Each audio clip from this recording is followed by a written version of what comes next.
বাংলাদেশের হিন্দুদের প্রতি অসহনীয় অত্যাচার নির্যাতনের প্রতিবাদে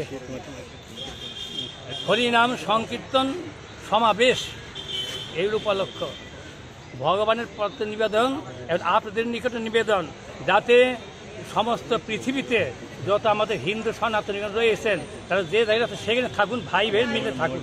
এর উদ্দেশ্য যে যেখানে সরকার আছে বাংলাদেশ সরকারের নিকটে এই নিবেদন, বিনীত নিবেদন, আপনাদের বিভিন্ন নিবেদন তাদের জানান এই অবস্থা ত্রিপুরাবাসী, ত্রিপুরা রাজ্যবাসী তারা খুব দুঃখিত, মনোব্যথিত। এই আমাদের সমাজ ধ্বংস হয়ে যাচ্ছে, হিন্দু সমাজ তাকে বাঁচাবার জন্য উদ্ধার করবার জন্য আপনাদের রয়েছে রক্ষণ। আমাদের হিন্দু সমাজ বেঁচে থাকে, স্বয়ং ধর্মে জয় হোক, নিত্য ধর্ম স্বয়ং ধর্ম। শুধু আমার হিন্দু সমাজ কী অবস্থা হচ্ছে সমস্ত পৃথিবীতে হিন্দু রয়েছে, সমস্ত পৃথিবীতে সনাতনীগণ রয়েছে, সকলেই বেঁচে থাকুন, ভালো থাকুন, মিলেমিশে থাকুন, দেবের থেকে ভজন করে জীবনে ধন্য করুন, এর উদ্দেশ্য।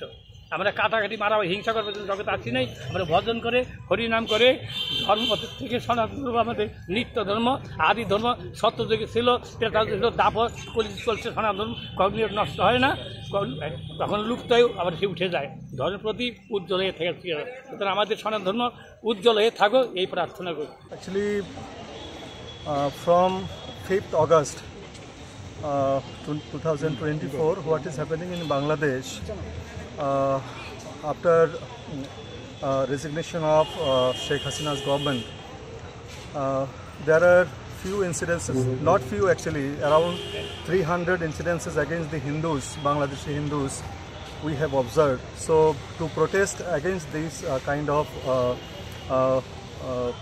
vandalism in Bangladesh, what happened in Bangladesh, so we assembled here, all the Sanatanis, all the Vaishnavas assembled here, so to protest against the vandalism occurred in Bangladesh.